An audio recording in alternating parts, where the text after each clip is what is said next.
Dieu excuse tout. C'est le thème de l'exhortation du jour. Et je voudrais que le Seigneur dispose nos cœurs à recevoir ce message pour nous-mêmes. Que chacun reçoive le message pour lui-même. Parce que c'est si délicat qu'on peut en train de dire « Je reçois le message pour mon ami d'à côté, pour mon voisin qui est à la maison. » Mais recevez le message pour vous-même. Je voudrais commencer par dire que quand je dis Dieu excuse tout, c'est inspiré du verset d'ouverture 1 Corinthiens 13, verset 7. 1 Corinthiens 13, verset 7. Ça parle de l'amour.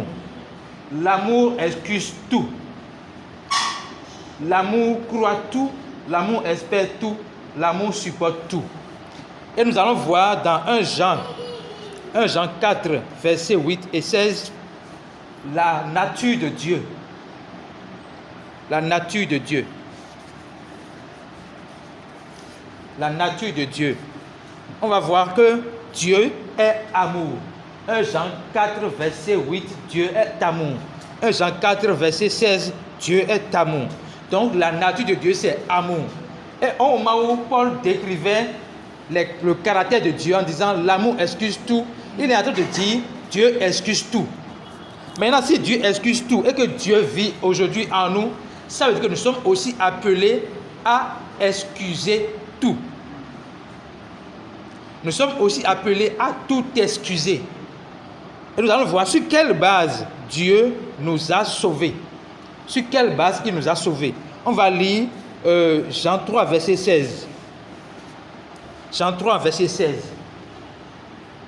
Dieu a tant aimé le monde qu'il a donné son Fils unique Jésus-Christ afin que quiconque croit en lui ne périsse point, mais ait la vie éternelle. Qu'est-ce que cela signifie? Ce qui a motivé Dieu à donner Jésus-Christ, c'est son amour. Ce n'est pas notre amour, mais c'est son amour pour nous. C'est l'amour de Dieu qui a motivé Dieu à envoyer Jésus-Christ. Et il a dit, quiconque croit que Jésus est le Christ, quiconque croit que Jésus est mort pour ses péchés, qu'il est enseveli et ressuscité des morts, celui-là devient enfant de Dieu. Celui-là devient co-héritier et héritier de Dieu. Celui-là a la capacité de dire « j'ai la vie éternelle ». Donc c'est sur cette base que Dieu nous a associés, la base de son amour inconditionnel, qu'il nous a sauvés. Et nous allons voir comment Dieu a démontré son amour, comment Dieu a prouvé son amour.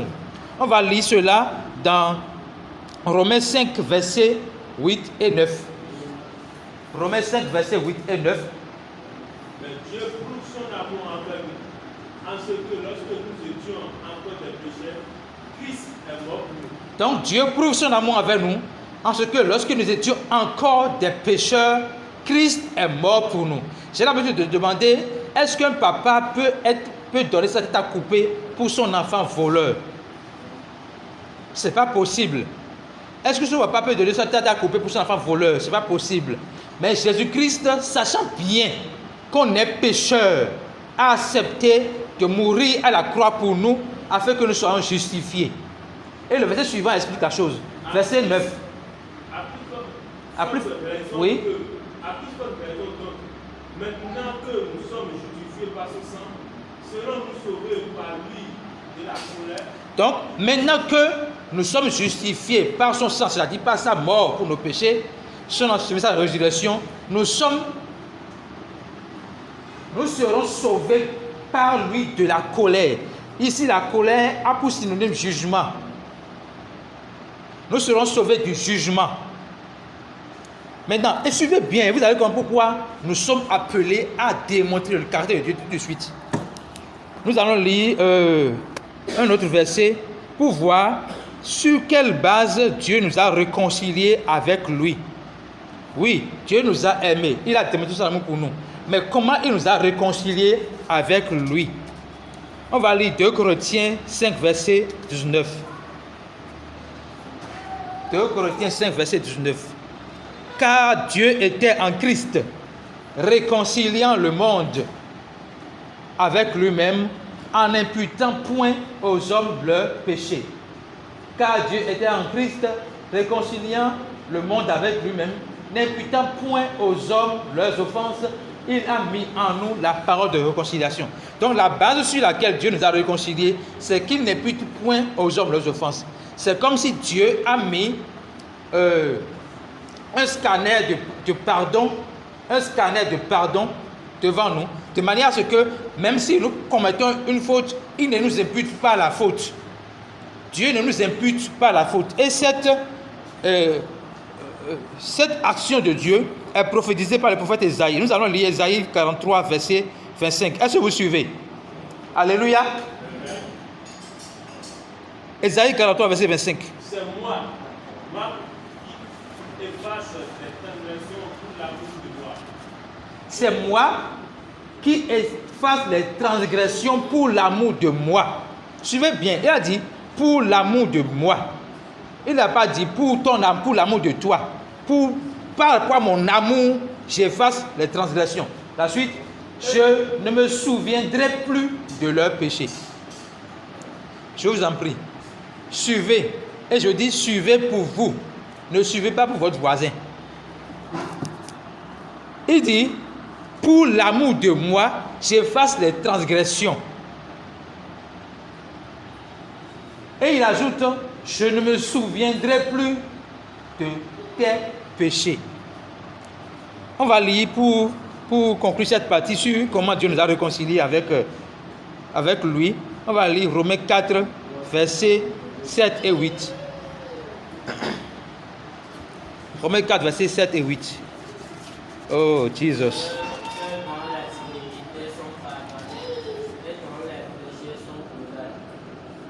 Heureux l'homme dont les iniquités sont pardonnées et dont les péchés sont couverts. Verset suivant.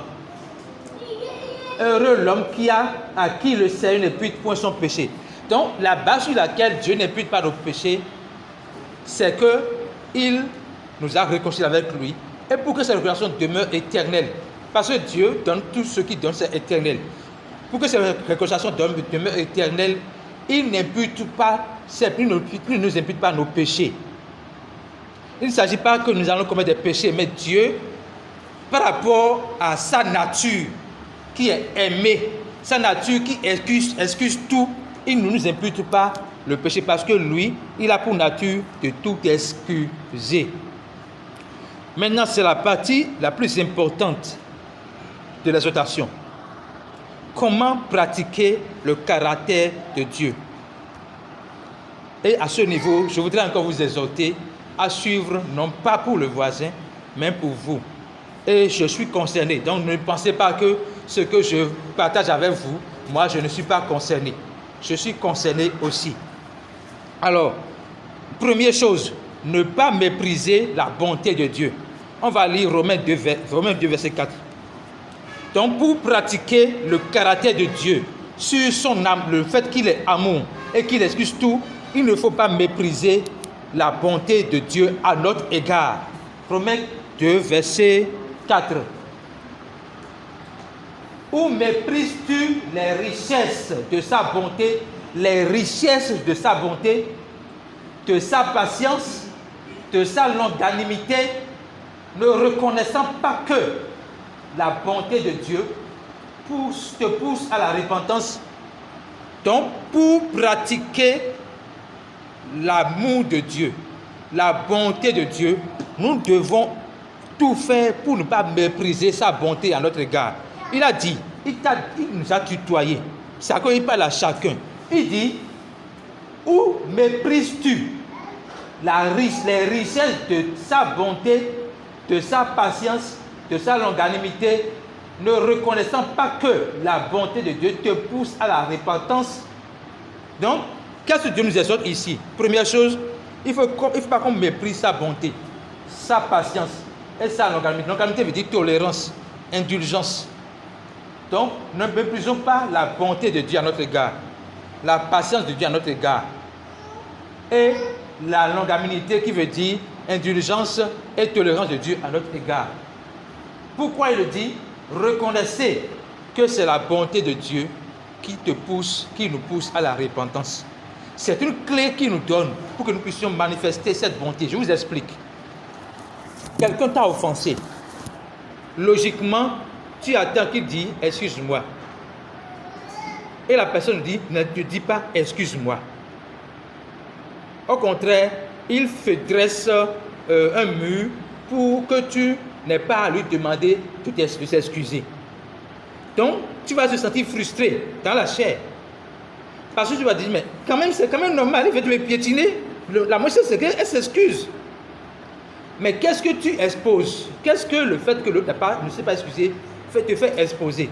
Ça te fait exposer que tu n'es pas patient, que tu n'es pas tolérant, que tu n'es pas indulgent, que tu n'as pas la bonté, que tu ne manifestes pas le caractère de Dieu. Donc, autant l'autre a pour défaut, il ne sait pas s'excuser, il ne sait pas corriger ses erreurs, autant tu as pour défaut, tu ne sais pas pardonner, tu ne sais pas ne pas juger, tu ne sais pas être patient, tu ne sais pas être indulgent, tu ne sais pas être. Donc, qu'est-ce que ça nous amène à faire? Ça nous amène à chacun à son niveau à se demander comment je vais faire pour démontrer la vraie nature de Christ. Et Paul nous a donné une clé dans Romains 12, 18. Romains 12, 18. Paul nous a donné une clé dans Romains 12, 18. Oui?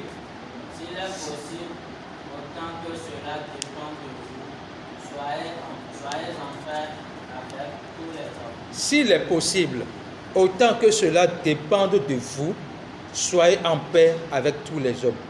Nous sommes appelés à démontrer que nous savons et nous sommes conscients que Christ habite en nous et que nous sommes appelés à manifester Christ qui habite en nous. Maintenant, il dit, autant que cela dépend de vous, soyez en paix avec tout le monde. Je vais prendre des cas pratiques. La personne t'a offensé. Il ne s'est pas excusé. Ce qu'on attend naturellement pour pardonner, c'est... Il s'est excusé. Ah, il est venu me voir, il a reconnu que ce qu'il a fait, ce n'est pas bon. Il s'est excusé.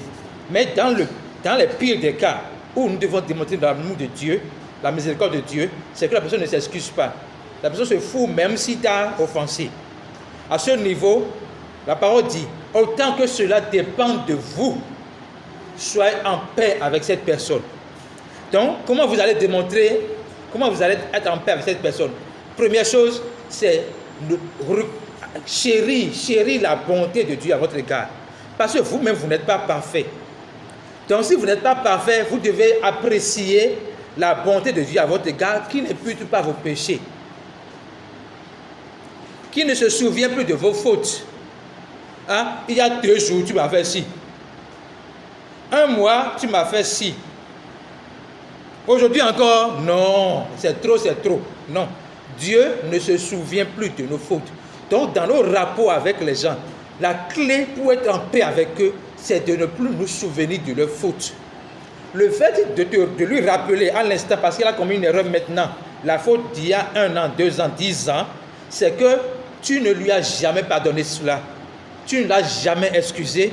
Et cette rancœur est toujours présente dans ton cœur à son égard. Alors que Dieu dit, je ne me souviens plus de tes fautes.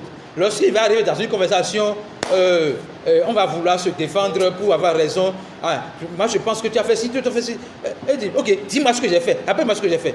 Il faut répondre à la personne, je ne me souviens plus de tes fautes. Ça va arrêter le débat.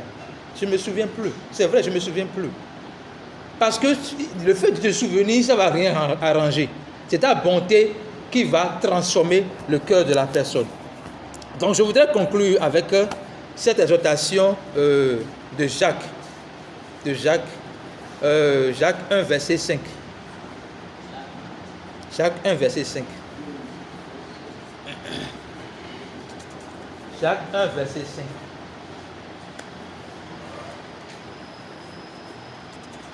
Si quelqu'un d'entre vous manque de sagesse, qu'il la demande à Dieu, qui donne à tous simplement, sans reproche, et elle lui sera donnée. Première chose, Dieu veut que nous reconnaissions que nous avons besoin de sagesse. Attention, nous sommes croyants, nous sommes sages. Ce n'est pas que nous ne sommes pas sages. Maintenant, dans la vie pratique, dans la vie quotidienne, nous devons démontrer, manifester cette sagesse que nous avons. Et cette sagesse que nous avons, pour la manifester, nous avons encore besoin de la sagesse pour nous aider à pratiquer ce que Christ nous a enseigné. Donc, même si nous croyons que nous sommes sages et que devant le manque de pardon, devant notre incapacité à demander pardon, je vais offenser quelqu'un, je ne peux pas demander pardon à la personne. La personne m'a offensé, je suis incapable de lui pardonner. Devant ces deux défauts, nous devons nous dire, nous avons besoin de la sagesse de Dieu. Nous avons besoin de l'aide de Dieu. Donc il dit, si quelqu'un manque de sagesse, donc si nous sommes ici, nous savons que dans le domaine de s'excuser, je manque de sagesse, je fais preuve d'humilité aujourd'hui et je demande à Dieu, accorde-moi la grâce de m'excuser pour entretenir la paix qui est en moi et que je dois entretenir avec les autres. Si de mon côté, sans qu'on ne m'excuse, quand on ne s'excuse à mon niveau, je ne peux pas pardonner, je ne peux pas me disposer à pardonner, je dois également faire la même chose. Père très saint, accorde-moi d'être bon comme tu es bon, de tout excuser comme tu excuses tout, de ne plus me souvenir des fautes comme tu ne te souviens plus de mes fautes. Et à ce niveau, chacun va demander la sagesse de Dieu. Et je disais tout à l'heure, avant commençant, écoutons le message, l'exhortation pour nous et non pour le voisin. Mais si nous écoutons pour nous et que nous reconnaissons que nous avons besoin d'aide, nous allons demander ensemble la sagesse de Dieu. Je voudrais